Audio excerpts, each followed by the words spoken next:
हमारा next topic है Boltzmann का कैनोनिकल वितरण नियम। ठीक है, बोल्ट्जमैन का जो कैनोनिकल वितरण नियम है ये हमें बताता है कि कैसे जो है कोई सूक्ष्म अवस्था बहुत सारी ऊर्जा अवस्थाओं में किस तरह से जो है वितरित होती है, या किसी सूक्ष्म अवस्था की किसी ऊर्जा में जो ऊर्जा अवस्था में पाए जाने की जो प्रायिकता होती है, ठीक है, उसके बारे में बताता है। ठीक है, तो इसका स्टेटमेंट देख लेते हैं। परम ताप T पर किसी ऊष्मा स्रोत के साथ ऊष्मीय संतुलन में किसी निकाय की ऊर्जा ER विशेष सूक्ष्म अवस्था में होने की प्रायिकता। इसमें कुछ छूट गया है। परम ताप T पर ऊष्मा स्रोत के साथ ऊष्मीय संतुलन में किसी निकाय की ऊर्जा ER वाली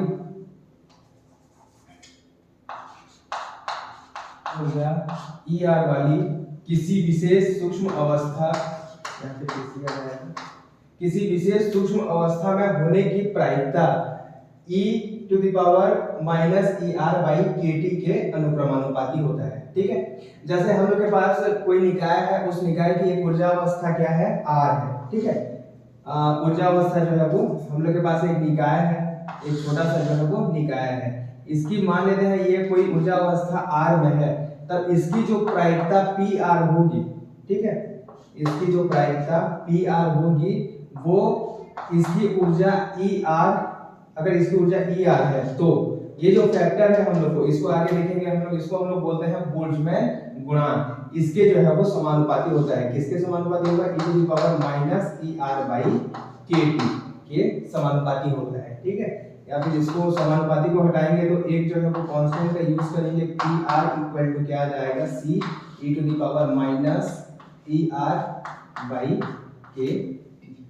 ठीक है, तो ये होता है हम लोग का बोल्ट्जमैन का कैनोनिकल वितरण नियम। ठीक है, इसके अनुसार और एक बार देख लीजिए स्टेटमेंट को। परम ताप T पर, ये जनरली हम लोग जो कोलन के बीच में जो स्टेटमेंट लिखते हैं वो कोशिश कीजिएगा आप लोग की एग्जैक्ट जैसा बुक में दिया है सेम टू सेम लिखने का कोशिश कीजिए। ठीक है, खासकर जब भी कोलन के अंदर लिखते हैं, उसके बाहर कुछ भी लिखते हैं तो हम लोग उसको अपने तरह से लिख सकते हैं, लेकिन जब कोलन के अंदर लिखा जाता है तो वो एक पार्टिकुलर स्टेटमेंट होता है। ठीक है, जैसे कि ये कैनोनिकल का बोल्ट्जमैन का वितरण नियम है। ठीक है, बोल्ट्जमैन का कैनोनिकल वितरण नियम है। परम ताप T मान लेते हैं यहाँ पे हम लोग का क्या है, ये एक ऊष्मा स्रोत है। ठीक है, परम ताप T पर किसी ऊष्मा स्रोत के साथ ऊष्मीय संतुलन का मतलब क्या है कि ये दोनों जो है वो ऊष्मा का आदान प्रदान कर सकते हैं। इन दोनों के बीच में जो है ऊष्मा का आदान प्रदान हो सकता है। ठीक है, ये जो है ऊष्मीय संतुलन में है। किसी निकाय की ऊर्जा ER वाली किसी विशेष सूक्ष्म अवस्था में होने की जो प्रायिकता PR होती है वो e⁻⁻⁰ के अनुक्रमानुपाती होता है। ठीक है, जो PR होगा वो किसके प्रोपोर्शनल होगा, e⁻⁻⁰ के समानुपाती होगा। या इसको हम लोग लिख सकते हैं PR = C e⁻⁻⁰ ठीक है, ये हम लोग का स्टेटमेंट था। अब देखते हैं इसको इसका डेरिवेशन कैसे करेंगे, इसकी उत्पत्ति। मान लेते हैं कि हम लोग के पास एक निकाय है। ठीक है, कोई निकाय A है हम लोग के पास, और इस ये जो निकाय है वो ऊर्जा अवस्था R में है। ठीक है, किसी सूक्ष्म अवस्था R में है। अब मान लेते हैं कि यहाँ पे जो पाई जाने की जो प्रायिकता है वो क्या है, PR है।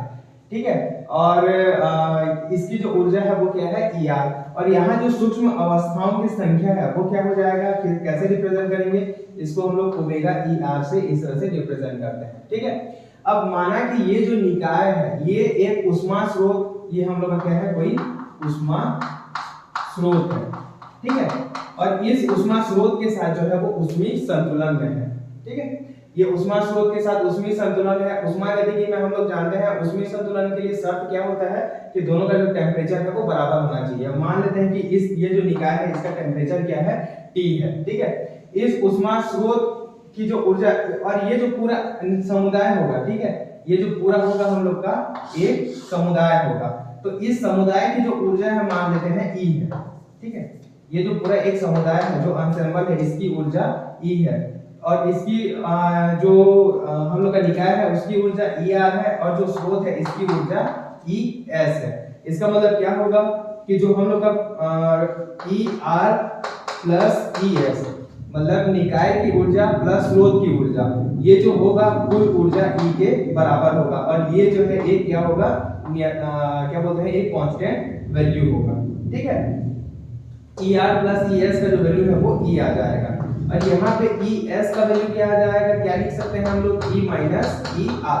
मतलब ये इसकी जो एनर्जी है उसको भी हम लोग किसके टर्म में लिखना चाहते हैं, ER के टर्म में लिखना चाहते हैं। तो ये जो ऊर्जा ES है इसे हम लोग क्या लिख सकते हैं, E माइनस ER लिख सकते हैं। ठीक है, अब ये जो हम लोग ये मान लेते हैं कि जो हम लोग का ये निकाय है ये स्रोत से जो है वो बहुत ही छोटा है। ठीक है, ये जो हम लोग का निकाय A है ये उष्मा स्रोत, इसे B मान लेते हैं, उष्मा स्रोत B से जो है वो बहुत ही ज्यादा छोटा है। ठीक है, तो उस केस में और हम लोग जानते हैं कि पूर्व प्रायिकता के सिद्धांत से कि किसी भी निकाय की पूर्व प्रायिकता के सिद्धांत के अनुसार किसी भी निकाय की जो प्रायिकता होती है वो उसके सूक्ष्म अवस्थाओं के अनुक्रमानुपाती होता है।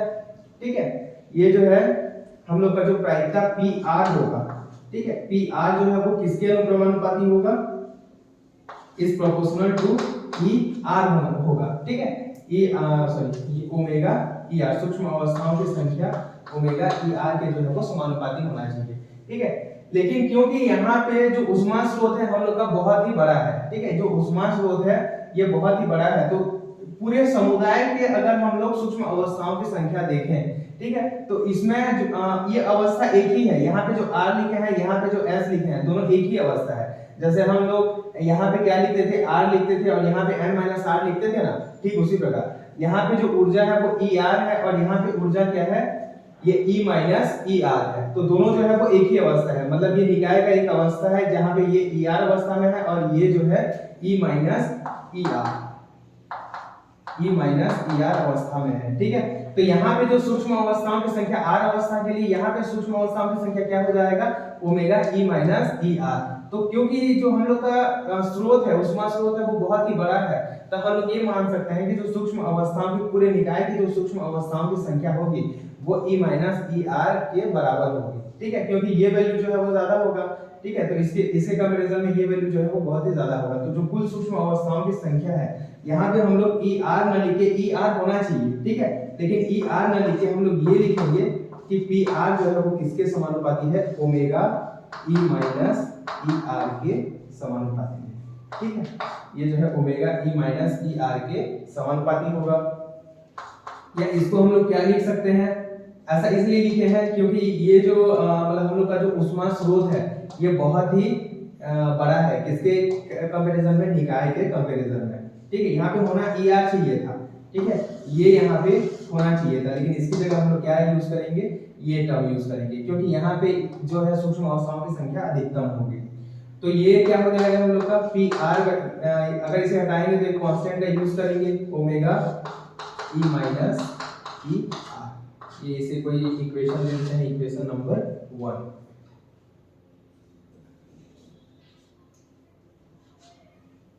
अब यहाँ पे हम लोग ये जो सूक्ष्म अवस्थाओं की संख्या है, ठीक है, इसका लॉग ले लेते हैं, ये इक्वेशन का लॉग नहीं लेना है, ये जो हम लोग का E माइनस ER है, ठीक है, ये एक फॉर्मूला है, इसे आप लोग याद कर लेंगे। ठीक है, E माइनस ER मतलब E माइनस ER में सूक्ष्म अवस्थाओं की संख्या का जो लॉग होगा वो हम लोग का लॉग सूक्ष्म अवस्थाओं की संख्या, इसमें जो पूरे सूक्ष्म अवस्थाओं की संख्या होगा ये माइनस हम लोग का क्या हो जाएगा, ये ER ऊर्जा अवस्था में सूक्ष्म अवस्थाओं की संख्या, ये जो है हम लोग का ये फॉर्मूला आप लोग याद कर लीजिए, ये ओमेगा ये E ही होगा, ठीक है, ओमेगा E और यहाँ पे ER, ठीक है, देन E, ये हो जाएगा। और ये जो स्टैटिस्टिकल मैकेनिक्स में, क्योंकि ये ऊष्मीय साम्यावस्था में है, ठीक है, और ऊष्मीय साम्यावस्था में स्टैटिस्टिकल मैकेनिक्स में हम लोग का ऊष्मीय साम्यावस्था के लिए शर्त क्या है कि ये जो क्वांटिटी है del by del E log omega E, ये ये जो है कांस्टेंट होना चाहिए, ठीक है। और उस कांस्टेंट को हम लोग किससे रिप्रेजेंट करते हैं, बीटा से रिप्रेजेंट करते हैं, यानी कि ये जो वैल्यू है वो क्या आ जाएगा हम लोग का log e omega e minus beta e r हो जाएगा, ठीक है। अगर इसको इस साइड पक्षांतर कर दें तो ये क्या आ जाएगा हम लोग का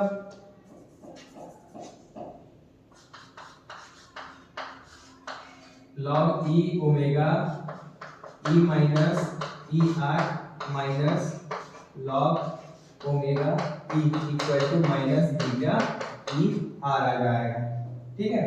या फिर इन दोनों को हम लोग क्या लिख सकते हैं, ये माइनस में है log a minus log b, log a बटे b हो जाता है, तो ये क्या आ जाएगा log e omega e minus e r by omega e आ जाएगा, ठीक है। और ये इक्वल टू क्या आ जाएगा e to the power minus beta,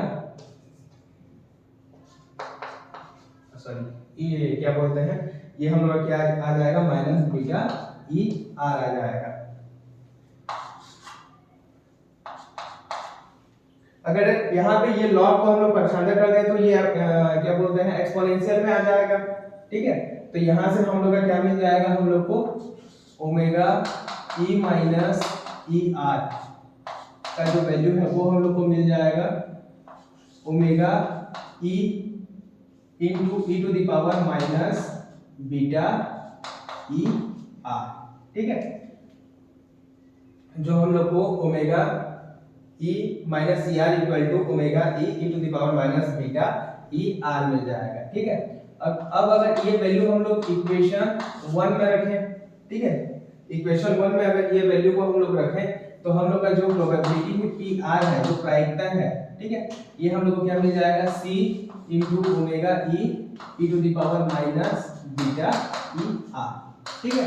क्योंकि यहाँ पे ओमेगा ई भी एक कांस्टेंट है और सी भी एक कांस्टेंट है, इन दोनों को साथ मिला के हम लोग क्या लिख सकते हैं A E to the power minus E R by K, ठीक है। यहाँ पे बीटा का वैल्यू हम लोग जानते हैं, बीटा का वैल्यू क्या होता है 1 अपॉन के टी होता है, ठीक है। तो यहाँ पे बीटा का वैल्यू रखेंगे तो ये क्या आ जाएगा a e to the power minus E R by K T, और यही जो है हम लोग का क्या है बोल्ट्जमैन का वितरण नियम है, ठीक है। इसे हम लोग बोलते हैं बोल्ट्जमैन का वितरण नियम, जो कि क्या बताता है हम लोग हमें प्रायिकता बताता है किसी निकाय का ऊर्जा अवस्था r में होने की प्रायिकता होता है, जो कि किसके समानुपाती होता है e to the power minus E R by K T के समानुपाती होता है, ठीक है। यहाँ पे जो ये e to the power minus E R by K T है, इसे हम लोग बोल्ट्जमैन गुणांक बोलते हैं,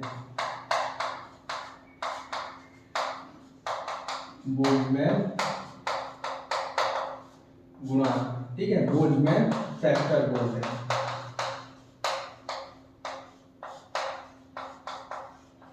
बोल्ट्जमैन का फैक्टर बोलते हैं। अब जो है ये नियतांक a का जो है वो कैलकुलेशन करते हैं, ठीक है।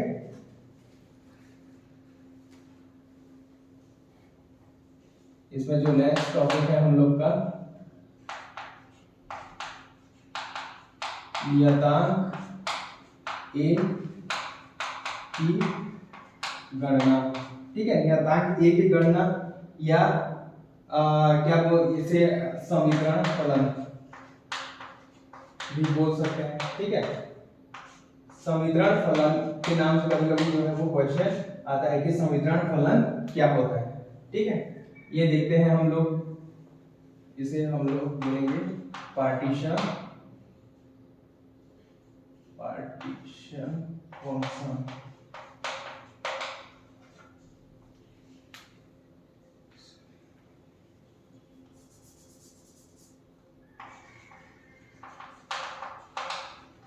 पार्टीशन फंक्शन बोलेंगे, ठीक है। यहाँ पे देखते हैं पार्टीशन फंक्शन क्या होता है। हम लोग जानते हैं कि किसी भी निकाय की जो कुल प्रायिकता होती है, ठीक है, प्रायिकता का योग हमेशा क्या होता है एक होता है। जब हम लोग प्रोबेबिलिटी के बारे में पढ़ रहे थे तब हम लोग ने देखा था कि जो प्रायिकता का जो योग होता है वो क्या होता है हमेशा एक होता है, ठीक है। यहाँ पे भी हम लोग इसी चीज का जो है वो यूज करेंगे e to the power minus E R by K T, a e to the power minus E R by K T का जो वैल्यू होगा वो क्या होगा हम लोग का 1 के बराबर हो जाएगा। ठीक है, इसका मतलब जो a का वैल्यू है वो क्या आ जाएगा, e to the power minus, ये a जो है कांस्टेंट है तो ये बाहर आ जाएगा, यहाँ पे क्या बचेगा, e to the power minus e r by kt बचेगा इक्वल टू 1। ठीक है, और अगर a का वैल्यू हम लोग लिखना चाहें तो यहाँ पे क्या लिख सकते हैं, 1 upon summation of e to the power minus e r by kt। ठीक है, minus E R by K T. और अगर ये वैल्यू हम लोग रखें तो हम लोग का जो प्रोबेबिलिटी है, ये जो पी आर का जो वैल्यू है वो क्या आ जाएगा, e to the power minus E R by K T upon summation of e to the power minus E R by K T. ठीक है, यहाँ पे ये जो फलन है, ठीक है, इसे हम लोग z से रिप्रेजेंट करते हैं, और z इक्वल टू क्या होता है, जो बोल्ट्जमैन गुणांकों का जो है वो योग होता है। ठीक है, ई आर बाई के टी, और इसी को हम लोग क्या बोलते हैं, कैनोनिकल डिस्ट्रीब्यूशन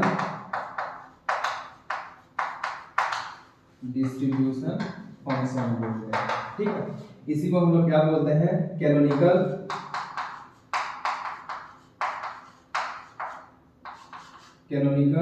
वितरण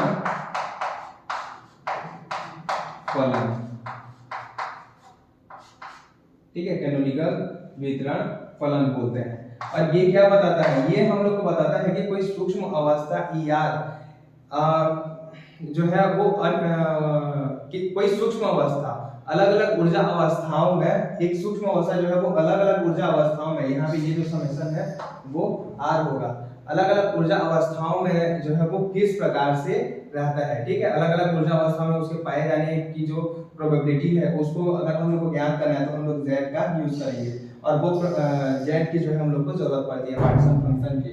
और ये जो पी आर होता है, ठीक है, किसी सूक्ष्म अवस्था r की किसी ऊर्जा अवस्था ई आर में जो पाए जाने की प्रायिकता होती है वो उसके बोल्ट्जमैन गुणांक बटे समीकरण फलन के बराबर होता है। ठीक है, इसीलिए ये जो समीकरण फलन होता है हम लोग के लिए बहुत ही इंपॉर्टेंट होता है। कई सारे क्वेश्चन में जो है ऊर्जा का अलग अलग, एनर्जी का जो है अलग अलग वैल्यू दे दिया जाएगा, और आप लोग को जो है वो इसका जो पार्टीशन फंक्शन जो है वो कैलकुलेट करना पड़ता है। और एक बार पार्टीशन फंक्शन हमें पता चल जाए तो हम लोग जो है वो प्रोबेबिलिटी ज्ञात कर सकते हैं, और अगर प्रोबेबिलिटी ज्ञात की जाए, पता चल जाए तो हम लोग क्या कर सकते हैं, औसत वैल्यू जो है वो कैलकुलेट कर सकते हैं। ठीक है, एवरेज वैल्यू,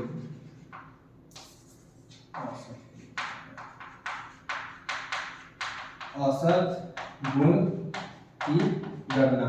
अगर किसी निकाय के किसी औसत गुण, मान लेते हैं कोई गुण है x, ठीक है, कोई गुण हम लोग का क्या है x है, कोई चर x है, और इसका अगर हम लोग को औसत निकालना है, ठीक है, तो इसका जो औसत होता है हम लोग का क्या होगा, एवरेज ऑफ जो x है वो हम लोग का क्या हो जाएगा, अगर ये कॉन्टिन्यूअस है, ठीक है, तो ये integration of x P R और ये dx हो जाएगा।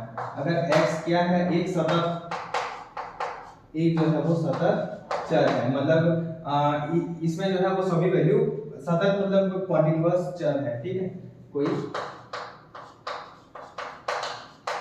कॉन्टिन्यूअस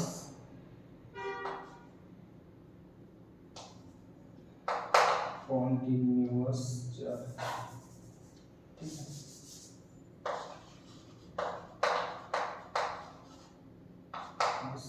वेरिएबल,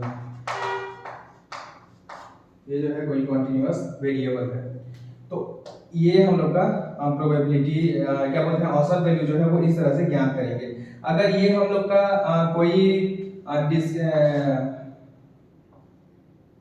डिस्क्रीट चर है, ठीक है, या एक नॉर्मल वेरिएबल है, तब इस केस में हम लोग इसका जो औसत वैल्यू है वो कैसे कैलकुलेट करेंगे, समेशन ऑफ x और ये पी आर ऑफ x, ठीक है, x R P R of x, ठीक है, ये जो एक्स आर का वैल्यू और साथ ही साथ जो एक्स आर के होने की जो प्रायिकता होगी। ठीक है, इसको हम लोग किस तरह से लिख सकते हैं, समेशन ऑफ